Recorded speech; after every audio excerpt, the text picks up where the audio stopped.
Mga kasama, from 1, 2, 3, distrito po, 4, 5, 6 ng Maynila, naririto na po.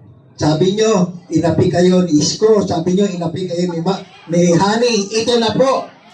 Ito na po ang panlaban po natin. Super Mara Tamundo. Una sa lahat, ako po ay magpapakilala. Ako po si Mara Tamundong, pinanganak at lumaki ng San Andres, Bukid, Maynila. Ako po ay nag-umpisa sa aking advokasya para sa mga kabataan na makababa at makatulong at mabigyan sila ng tamang gabay. Ako po, right after election, nung ako po ay tumakbo sa District 5, sabi ko nga, doon ko nalaman na hindi pala hihinto kung talagang ang pagtulong ay mula sa puso. Hindi pala hihinto ang aking katawan dahil nung nakita ko po ang mga kabataan na naglalakad sa Onyx, hindi ko po talaga natiis. Talagang right after election, ako po ay nagdesisyong bumaba para makapagbigay po ng kaligayahan sa ating mga anak. Kaya naman, nung ako po ay bumababa, sa bawat barangay sa isang araw, nakakawalo hanggang 12 barangay po ako sa isang araw. Umaabot po sa 3,000 hanggang 4,000 ang mga kabataan na pinapakain po natin at binibigyan ng kaligayahan sa araw-araw. Doon po, may kasama akong Jollibee na pagkain, may kasama po akong magician, may kasama po akong dancer. At higit sa lahat, binibigyan ko po ng kaunting pangaral ang ating mga kabataan dahil naniniwala po ako kahit ano pong ganda ng ating puso, kailangan ito po ay ipamana natin sa ating mga anak. Dahil kung wala na po tayo, sino po ang magmamana at magpapatuloy ng ating ginagawa? Doon po, nag-umpisa nung nakita ko po ang mga senior citizen natin. Dahil sabi ko nga po, nung ako po ay bumababa, kasama ko po ang Jollibee na pagkain, bola, magician at dancer na kung saan sa bawat barangay na ako po ay bumababa, nagtataka po ako kung bakit nangunguna pa ang mga senior citizen sa pagpila. So nagulat po ako na nakuha ko po na ang mga senior ay tumatakbo pa para ako po ay habulin kung saan po ako hihinto. So nung nakita ko po na ang mga senior citizen po ay sumasama sa aking outreach program, minsan ko po silang inawitan dahil nga sabi ko wala po akong dalang regalo kundi sa mga bata. Kaya sabi ko po sa aking sarili, ang maibibigay ko lamang regalo sa mga senior citizen ay yung kanta po ng pagmamahal. Doon po, nag-umpisa nung tinawag ko ang mga senior citizen na sila po ay kinantahan ko. Habang kumakanta po ako, nagulat ako sapagkat sila po ay humahagulgol sa kakaiyak. So sabi ko, nako, baka meron po akong nasabi o meron po akong nagawa na hindi maganda sapagkat ang nanay at tatay ay talaga pong iyak ng iyak. Gusto ko na po ihinto ang aking awitin habang nung ako po ay kumakanta pero tinapos ko pa rin. Right after ko po na ako ay kumanta, tinanong ko po ang isang senior citizen kung saan si tatay po ay naliligo sa Onyx, humapon po siya sa akin, hininto niya yung kanyang pagligo. Nung tinanong ko po siya, tay, sabi ko, ano po ba ang nangyari? Bakit po habang umaawit ako, patuloy kayong umiiyak? Alam niyo po kung anong sinabi ni tatay. Sabi po niya, first time daw po siya nakaranas ng atensyon mula sa isang tao na hindi po siya ginamit para sa eleksyon. First time daw po na naramdaman niya na may isang tao na nakapuna sa kanya kahit hindi naman eleksyon. So doon ko po naramdaman kung ano po ang nararamdaman ng isang senior citizen na sila pala ay naghahanap din talaga ng attention mula sa atin. Sabi nga ni tatay, kasi sanay na ako na tuwing eleksyon lang kami pinapatawag, tuwing eleksyon lang kami binibigyang pansin. So, iha, ito kasi yung panguna-unahan ko, mayroong kumansin sa amin. Doon po, naramdaman ko talaga ang tunay na damdamin ng isang senior citizen. So wala po akong maibibigay na regalo, kaya naman yung pera, salamat po, kaya naman po yung pera na nasa aking bulsa ay siyang pinamigay ko na lang po sa mga senior, yung tago 1,000 pesos. Nung binigyan ko po ng tago 1,000 pesos yung mga senior po na nandoon sa aking programa, talagang nagulat po ang mga senior. Ay, naku, totoo pa itong 1,000? Naku, pasensya ka na Iha, hindi ako sanay na makatanggap ng 1,000 kasi usually sa eleksyon doon lang binibigyan ng pera kung saan ang dami-dami pang kondisyon na ibinibigay sa amin. So, talagang tinitignan pa, meron pang isang senior, tinignan pa niya, totoo ba talaga tong 1,000? Doon ko po naramdaman, hindi lamang sa pera po kung hindi yung pakiramdam na sila po ay tinanggap at binibigyan talaga ng pagmamahal. Doon po, nag-umpisa po ako maging isang senior citizen advocate. Bakit ko po ito ginawa? Dahil ako po ay may mga magulang pa. Ako po ay isang magulang na rin na kung saan ramdam ko po kung ano ang pinagdaanan ng mga senior citizen para lamang mapag-aral ang mga anak, para lang makakain sa araw-araw, kahit magkautang-utang ka na sa Bombay na patong-patong na, minsan kahit gusto mong mamalengke o lumabas, dahil may utang ka pa kay Bombay, hindi ka pwedeng lumabas dahil sisingilin ka na naman. Lahat po ng naranasan ng ating mga senior citizen ay hindi po matatapatan ng pera lamang. Kung hindi ito po, kailangan ay ating pansinin at bigyan po talaga ng solusyon. Bakit po humantong sa ganon ang ating mga senior citizen? Meron po ako mga nai-encounter ng mga senior citizen na 70 years old, 80 years old, 90 years old na naghahanap buhay pa. Yung iba po sa kanila ay aktibo pang lumalabas para magkaroon ng hanap buhay. Doon ko po nakita yung aking sarili na ayoko maging ganyan. Ayoko po umabot sa edad na parang ako po ay nanglilimos pa sa ibang tao para lang makabili ng gamot. Doon ko po talaga binigay ang aking totoong puso. Doon ko po nadesisyonan na kahit na hindi ka isang politiko, pero kung isang tao ka na nagmamahal at nagmamalasakit, hindi mo hihintayin ng panahon na ikaw ay makaupo. Kaya naman ako po ay patuloy-tuloy na bumaba sa anumang aking makakaya, talaga pong tumulong ako. Hanggang sa dumating na po ang online registration ng National Commission of Senior Citizen, marahil ang iba po sa inyo ay alam ang tungkol dito na kung saan ito po ay benepisyo ng mga senior citizen na ipinaglaban ko po ang kanilang karapatan, lalo na po sa bawat barangay. Actually po, nung ako ay nag-umpisa sa National Commission of Senior Citizen, ang mga nakarehistro po ng mga senior ay nasa 150,000 pa lamang. Pero ngayon, isang magandang balita dahil sa ating pagsisikap at ginawa natin ang lahat, umabot na po sa 8 million na mga nakarehistro ng mga senior citizen. Kaya naman isang malaking achievement po para sa akin na makatulong sa programa ng ating mahal na Presidente Bongbong Marcos. Makikita niyo po sa aking video kanina, ako po ay nakarating sa Batangas. Hindi lamang sa Batangas, kung hindi sa Pangasinan, Montalban, Rizal, sa Quezon City, kung saan-saang parte po outside Manila. Sabi nga nila, ma'am, bakit lumalabas ka pa ng Maynila? Kasi po, kapag may nagre-request sa akin ng mga senior citizen sa ibang lugar, hindi ko po matanggihan. Kaya naman ako po, kasama ang aking team, talagang bumababa po kami para lamang makatulong po sa iba't ibang senior citizen. Doon ko po siguro talagang ibinuhos ang aking sarili na makapaglingkod. Wala po tayong magawa sapagkat ako po ay tumakbo ng huling halalan. Siyempre, pinupolitika po ako. Ang sabi nila, si Mara, tatakbo lang yan kasi kaya bumababa. Alam po ninyo, ang totoong politiko, hindi po bababa ng maaga yan kasi masyadong magastos. Bababa lang yan pag malapit na talaga yung eleksyon. Na kung saan sila makakatipid at doon lang sila magpapapansin. Pero yung ginawa po ng isang totoong tao na 3 taong bumababa, hindi po yan isang politiko, kundi isang Manilenyo na nagmamahal sa kapwa Manilenyo. Isang Pilipino na nagmamalasakit sa kapwa niya Pilipino. Yan po ang naging sandigan ko para ako po ay bumaba at makipaglaban para sa karapatan nating lahat. Wala po akong pakailam sa kanila kung ano pong sabihin nila sapagkat ito naman po ay ginagawa ko sa sarili kong bulsa. Lahat naman po ng aking ginagastos ay sarili ko pong pera. Baka akala po ng iba, ito ay pera ng mahal na presidente, hindi po totoo yan. Ito po ay ginagawa ko bilang pagmamahal sa mga tao at pagbalik po ng pagmamahal sa ating Panginoong Diyos.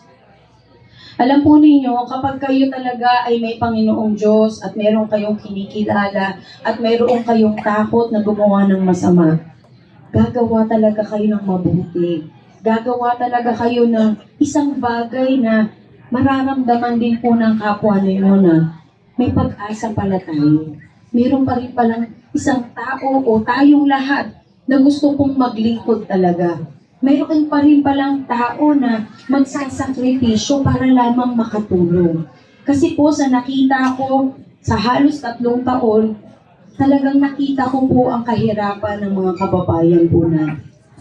Nakita ko po yung talagang pangangailangan nila. Sapagat ako po ay bumababa sa lahat ng lugar, pinapasok ko po kahit na delikadong lugar. Dahil ang sabi ko nga po sa aking sarili, gusto ko pong babaan ang lahat ng tao na nangangailangan. Doon lamang po, maiintindihan nyo na kung nasaan ba talaga ang inyong damdamin.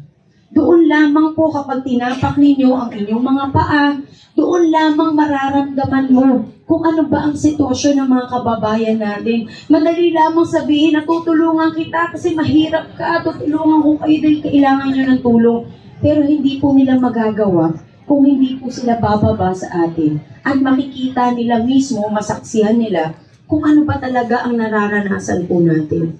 Yun lamang po ang ginawa ko, kaya ako po ay naging isang matibay na matamundo. Ako po talaga, ang gusto ko lamang, ang hangad ko lamang ay makita rin po ang karamihan sa atin na may trabaho, may pinagkakakitaan, kumakain ng 3 beses isang araw, hindi pinapalaya sa tirahan, hindi napuputulan ng Meralco, hindi napuputulan ng tubig, o hindi puro utang na lang ang ginagawa dahil para makasurvive lang. Kung hindi, kailangan ibaba ang tunay na programa sa ating lahat. Makailangan direktang benepisyo sa tao. At kailangan tayo po ang makinabang ng pondo ng bayan na dapat yan po ay mapunta sa ating lahat. Papayag po ba kayo na pipito lamang ang mayaman sa Maynila? Na pito lamang ang mayroong hanap buhay at kumakain, namamasyal. Kaya dito po ilabas natin ang tunay nating puso. Dito po pakiramdaman natin. Ano po ba talaga ang isang taong naglilingkod? Paano po ba talaga ang isang taong gustong bumaba? Tingnan po natin ang ating nararanasan. Tingnan po natin yung ating mga sarili. Dahil sa atin po mag-uumpisa ang tunay na paglilingkod. Sa atin po magmumula ang kinabukasan ng ating mga anak.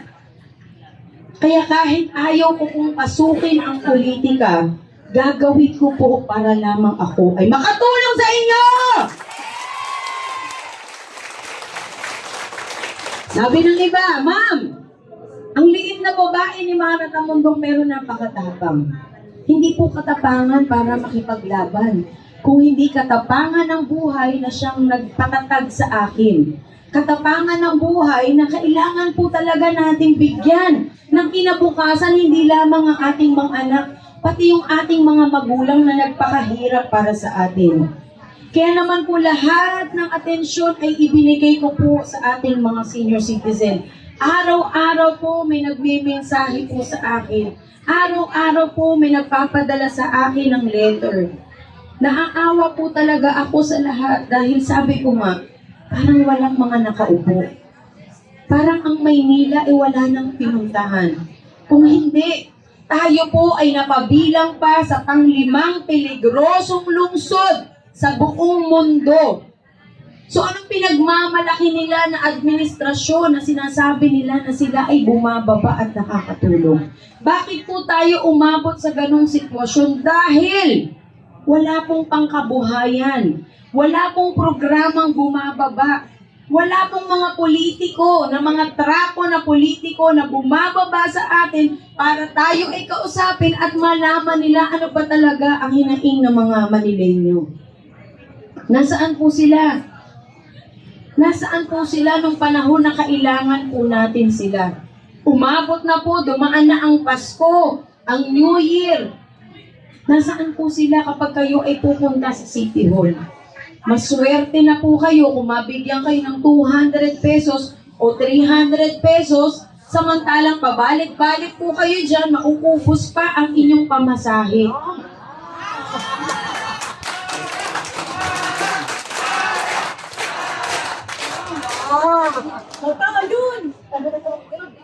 Totoo po talaga na kasi nakita ko po yan, nasaksihan ko po yan. Kaya dapat ang maglilingkod, hindi isasarado ang pintuan, kundi dapat buksan ang City Hall para sa lahat. Hindi yung maglalagay pa ng no solicitation. Dapat pala hindi ka na lang umupo dyan, ibigay mo na lang sa iba yan. At may naririnig pa po ako na mayroong babalik. Babalik para ibenta na ang kaluluwa nating lahat.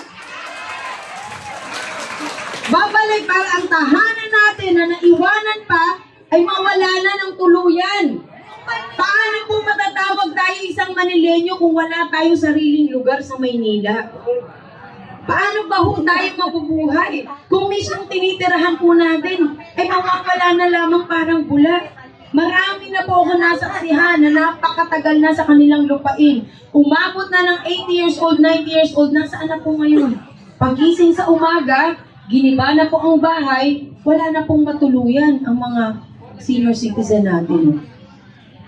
Para sa akin, ito po ay karumal-dumal na gawain ng isang taong walang puso.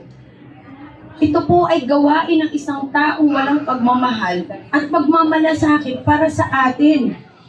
Hindi po ako nagpaparinig o hindi po ako naninira. Ito po ay isang katotohanan na talagang nangyayari po sa atin.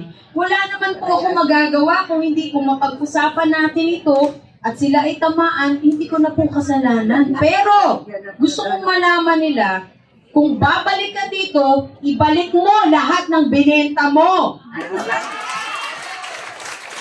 At kung gusto mong maiwan ka dito sa Maynila, di gumalaw ka, hindi yung magsumba ka lang lagi. Anong kung klaseng programa yung pagsasumba? Ginagawa lang ng isang taong pusog at walang problema. Pero para sa mga katulad po natin, na araw-araw na mo problema, hindi natin alam paano mo pag-aral pa yung anak, paano pa magbabaon. Karumal-dumal po para sa atin, nagawan pa tayo ng ganyan. Ano po ba yung aking dahilan, bakit ko po ito ginawa? Hindi ko na po maatim na ang San Andres Bukid, Maynila, nung ako po ay bata pa lamang. Naabutan ko pa po nakangkungan ng Estrada. Nagsushooting pa po dyan sila Rudy Fernandez, Alma Moreno, Lito Lapid. Akala ko po paglaki ko magiging New York City ang Maynila. Akala ko magiging mala London, natataas sa mga tirahan, dadami ang may trabaho. Pero umabot na po ako sa 47 years old. Mas bumaba pa ang antas ng buhay nating lahat. Mas lalong naghihirap ang mga Pilipino dahil mas marami ang walang trabaho. Yan po ang naging epekto ng mga trapong politiko na kinain ng bulok na sistema, pati po tayo nadamay. Hinahamon ko nga sila. Kung pwede ko nga lang po silang hamunin sa harap ng rebulto ni Dr. Jose Rizal. Para ipakita nila ang pagiging bayani talaga nila kung kaya po nilang humarap kay Dr. Jose Rizal. Baka murahin pa sila noon at sabihin ni Dr. Jose Rizal, bakit pa ako nagpakamatay para sa mga taong kukuha lang ng kaban ng bayan? Sana pala, hindi na ako nagpakamatay. Nagpayaman na rin ako, di ba? Si Dr. Jose Rizal. Sa panahon po natin ngayon, ayoko rin pong maging bayani. Na ako po ay maging bayani kapag patay na. Gusto ko pong maging bayani na ako po ay buhay dahil gusto ko pong masaksihan yung tagumpay na gusto po natin para sa ating mga kababayan. Kaya kung sinasabi nila, ma'am, kung tatakbo ka, kaya mo ba talaga yung mga yan? Hindi ko lamang po kaya, kundi aalisin ko sila sa City Hall. Sana mas malakas pa! Yeah! Hindi na sila makakahanap ng katapat nila. Aba, di naman nagkakalayo ang height namin. Bakit? Akala nila nakalamang na sila sa akin? Ang akin lamang pong advantage ay ako po ay ipinanganak at lumaki ng San Andres Bukid, Maynila. Pa hindi ko alam kung taga saan talaga sila. Ilabas nila yung birth certificate nila. Imagine po ninyo, yung health center sa Sases, dito po sa Augusto Francisco. Diyan po ako lumaki. Dahil tuwing may basketball, nanonood po ako dyan. Isang araw, nagulat ako na ginawa ng condominium. Parang gusto ko talaga magmura. Kung hindi lang po kasalanan sa Diyos na magmura. Gusto ko pong murahin ang gumawa nun kasi parang niyurak na niya ang pagkatao ng Maynila. Bakit mo kailangan ibenta ang mga bagay na nakakatulong sa lahat? Imbis na sana maglagay ka ng makabagong kagamitan para magamit ng tao, ba't kailangan mong tanggalin para sa tirahan na binabayaran naman? Dapat yung mga natitirang lupain po natin ay maisalba pa natin. Dahil baka sa susunod, matulog na po tayo sa Skyway dahil wala na tayong bahay sa Maynila. Yung mga barangay hall na pinatataasan nila na hindi ko maintindihan ba't kailangan pataasan. Samantalang ang mga bahay pababa ng pababa. Para lamang lagyan ng mga pangalan nila. Dapat sa cemetery na kaya ilagay yung mga pangalan nila. Kung gusto lang nila maukit yung pangalan nila. Nagtataka po talaga ako sa totoo lamang kasi yung mga health center, yung mga public hospitals na dapat pinagtutuunan ng pansin na nilalagyan ng mga gamot, health center na dapat nilalagyan ng doktor, nilalagyan ng gamot, hindi sana tinatanggal, kundi dapat pinaparami pa. Paano na po pag nagkasakit tayo, saan po tayo pupunta? Sa Makati. Di ba nakakahiya kung doon pa tayo makikisiksik? Samantalang ang Maynila po ang capital city ng Pilipinas. Ito po ay sentro ng Pilipinas. Malapit na rin ibenta Manila. Kaya nga na Kaya nga nandito ako, lalabanan ko sila dahil kailangan maisalba po ang Maynila. Kaya ako po, sa totoo lamang, lalaban po talaga ako! Nakita niyo naman, nag-practice na po ako. Pinatunayan ko na kaya ko sila. Pero ang sa akin po, sa totoo lamang, hindi po ako makikipaglaban para makipag-away sa kanila. Ang gusto ko po, yung damdamin po natin, yung pagkakaisa po natin, at pagtutulungan po natin, ang siyang kairalin po natin. Dito tayo magtatagumpay. Alam po ninyo, ang Maynila ay may budget na 34 billion a year. Alam niyo po ba yan? 34 billion a year ang budget ng Maynila. Ngayon, alam niyo na po, kung ating i-compute lamang yung mga nailabas na programa, iilan lang po yan. Nasaan po napunta ang budget? Sa bulsa nila. Ayan na, si Nanay nagsabi. Pero nakita nyo, ang dami pang nagbuburol sa kalsada. Karamihan po ng barangay, binawasan pa ng budget. Tapos sasabihin nila, ma, namigay si ano ng ganyan, 10,000, namigay ng 20,000. Nasaan po yung sukli? Kulang pa yun sa binawas na halos almost 1 million per barangay. Huwag na po tayong magpalinlang. Huwag na po tayong maging bulag sa katotohanan na sasabihin po natin na hindi natin kaya si chairman, hindi natin kaya nakaupo. Hindi po yung totoo. Kasi sa oras ng botohan, tayo po ang higit na mangingibabaw. Yes, alam ko, bibilihin yung boto ninyo. Alam ko, o-offeran po kayo. Pero pwede nyo namang kunin yung pera. Kasi pera pa rin natin yan Kaya lamang, pagdating po ng eleksyon, Total, kamay niyo lang naman po ang magsusulat. Baka pwede naman ako makiusap.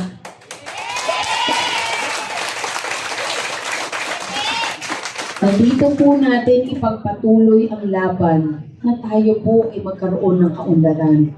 Dahil yung isusulat po ninyong pangalan na galing po sa inyong puso, ang siya pong kinabukasan nating lahat.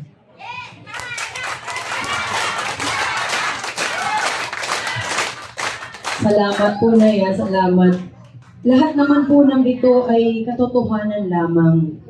Hindi ko po gusto na manira sapagkat naniniwala pa rin po ako na ang Panginoong Diyos ay gabay pa rin natin sa araw-araw. Pinagdarasal ko na sana isang araw, kung hindi man sila makuha sa kalapit, sana batukan man lang sila. Para magising. Baka kasi kahit kalabitin po ng Panginoon Diyos, baka hindi pa rin matauhan. Siguro pag binatukan at medyo nahimatay, baka yun, pagising po matauhan. Pinagdarasal ko po talaga na para lamang sa ating lahat, sa ating mga kababayan, na yung konti po sana na natitira para sa atin, ay sana maibigay naman talaga ng tuluyan. Diyos ko naman, huwag naman nilang gawing showbiz ang Maynila. Away pa ng away, ano po? Ano po bang pinag-aawayan sa tingin nyo? Alam nyo naman pala. Ibig ko sabihin, yung ibibili po ng boto ninyo, ilang 34 billion a year po ang mawawala na budget sa atin. Tatlong 34 billion a year po ang isusugal ninyo kapag hindi po ninyo binoto yung tama. Tatlong 34 billion a year po ang masasayang na dapat tayo po ang nakikinabang. Ilan po? Grabe, 34 billion. Kahit maglagay po ako ng tatlong 34 billion dito sa dami natin, hindi pa natin mabibilang. Ganun po karami ang budget ng Maynila. Pero parang daig pa natin ang probinsya. Kasi po nung minsan ako ay nag-online registration sa Pangasinan, pagdating ko po doon, 2,000 mga senior citizen ang nakabangko sa akin. Pagdating ko, nagulat ako, wow, akala ko meron pong, andun yung governor, nandun yung kanilang mayor, kasi may ambulance, may service ng barangay, na van, meron po silang wheelchair, meron silang doctors, meron silang mga gamot na nakalatag. Yun pala yun po ay hinanda para sa aking online registration. So, nung nagsasalita na po ako at nagpapaliwanag ng benepisyo ng mga senior citizen, may isang senior na nagtanong, Ma'am Mara, taga saan po kayo? Taga Maynila po ba kayo?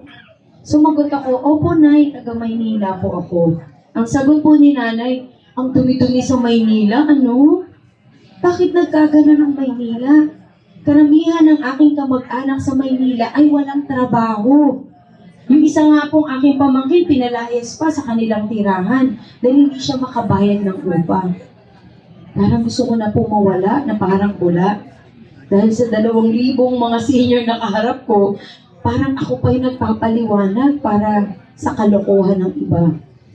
Nahihiya po ako na marinig ng mga senior citizen na ganun po ang pinanggalingan na sitwasyon ko. Kaya po kapag tinatanong na ako ngayon, ng mga iba't ibang probinsya, hinihinaan ko na po yung sagot ko. Para walang makarinig.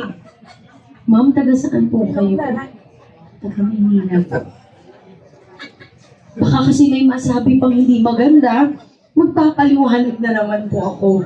Yan po ang katotohanan. Samantalang nung unang panahon, pag sinabi mong taga Maynila at umuwi ka ng probinsya, ang po si pare, galing Maynila. Astig si pare, maraming pera yan. Palibre tayo, taga Maynila yan. Diba, lalabas ka naman sa ano. Ano, okay ba kayo dyan? Taga Maynila ako. Proud na proud. Eh ngayon po, pag umuwi kayo ng probinsya, ay, ang laki ng bahay ni Mang Tomas, oh. Samantala ako taga Maynila, umuupa lang sa Maynila, kwarto pa. Pag uwi mo sa probinsya, nakikitira ka lang pala sa magulang mo. Ganun na po kalaki ang agwat ng napag-iwanan sa Maynila. Yan po ay katotohanan. Hindi po biro na umabot na tayo sa ganung sitwasyon. So ano po ba ang kailangan natin gawin? Kailangan kumilos na tayo! Kailangan may gawin na tayo. Huwag po kayo matakot. Dahil ako po ay handa na pumwesto sa harapan, kayo po ay sa likuran ko lang. Ganun ko po ipagtatanggol ang karapatan natin lahat. Lahat po ng landmark sa Maynila, naubos na. Ano po yan? Ano po yung mga yan? Una, Divisoria, Harrison Plaza, Taco Market, yung Pretil, Market Pretil ba? Nawala na. Ano pa? Comelec, DPS, Barangay Bureau Office, Fire Station, Aroseros. May mga 2 eskwelahan pa po na kinonstruct at hindi po tinuloy. Yung Mariano Ponce at Ramon Magsaysay. So, under construction, ngayon magpapasokan na, hindi po nila tinuloy. Kaya ang mga estudyante po ang naapektuhan at nag-aral sa ibang paaralan. Na kumbaga, mamamasahe pa sila, gagastos pa yung magulang. Ganun po yung perwisyo na binigay sa atin. Pupunta po kayo ng Manila, so magkano po entrance? 300, 150. Kapag taga City Hall, 100. Bawal magdala ng pagkain kasi kailangan bibili ka sa loob dahil meron silang negosyo doon. Ano pong makikita niyo sa Manila Zoo? Mga rebulto. Naging museo na ang Manila Zoo. Samantalang nung bata po ako, naabutan ko yan 11 pesos o 10 pesos pa. 20 pesos. 5 pesos, o diba? Kahit na mabaho yung elepante noon, kasi pag pasok mo, elepante agad, yung matandang elepante po, naalala ko. At least buhay. At lumuluha pa po ako. Kasi awang-awa ko sa elepante, parang dry na yung elepante. So sobrang, parang tuyot na siya, uhaw na uhaw. Yung mga hippopotamus doon na ang panghina, pati yung mga unggoy. Ibig ko sabihin, at least alam mong buhay. Pupunta ka dun, di sa internet ka na lang tumingin, puro mga picture lang pala makikita mo. Para saan po yan? Di po ba? Para saan na sa mga educational trip ng mga kabataan na makita nila yung totoong hayop, ay yung pala sa eskwelahan, picture lang, at sa Manila, so picture pa rin. Ha? Oo. Gagastos ka pa. Hospital po ng Maynila, di po ba, binenta na yan. So nagpagawa po sila sa tabi ng ospital ng Maynila. Yan, laki po ng budget, bilyon-bilyon. Nung umulan po, nawarak na yung kisame. Binahan na kaagad. Alam niyo po, ang tingin sa atin, napakaliit. Dahil nga, pagka pumunta kayo ng City Hall, mag-solicit po kayo, bigyan kayo ng 100, 200. 300. O kapag ka may namatay, ibigyan po kayo ng 200. Minsan 50 pa, 100. Babalik ka pa, kasi may cut-off pa sila Wednesday po. So babalik ka ng Friday. Ibig sabihin, o pag may session, babalik ka pa, bawal pa silang istorbuhin. Kasi pirma na lang sila ng pirma, di na ata pinag-uusapan. Ibig sabihin, naging maliit na po yung tingin sa atin. Ganun lang pala yung buhay natin, 200, 100. Ano pong mararamdaman natin? Kayo bilang isang Manileño, parang feeling mo, kawawa ka naman. So, ibig sabihin po, wala na pong totoong programa na bumababa sa atin. Wala na pong totoong naglilingkod para tayo po